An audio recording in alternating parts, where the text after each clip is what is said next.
பார்த்தா கோயில் ஆடுது. இதை பார்த்து அசந்து போனேன்.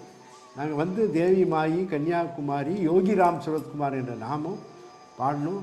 அதே போல் எதிர்த்தாப்பில் ஒரு நாட்டியம் ஆடுது போல் அந்த பாரத தாய் ஆடுறது போல் பார்த்தா அங்கே மாயம்மா இருக்கிறான். அது எல்லாமே ஒரு காரண காரியம். அப்படிப்பட்ட ஒரு புண்ணிய ஆத்மா அவங்க பெரிய நிலையில் இருக்காங்க, ஆனால் வெளிப்படுத்தலை என்பதை இதன் மூலமாக தெரிந்து கொண்டது. காணிமடத்துக்கும் பல முறை வந்திருக்காங்க.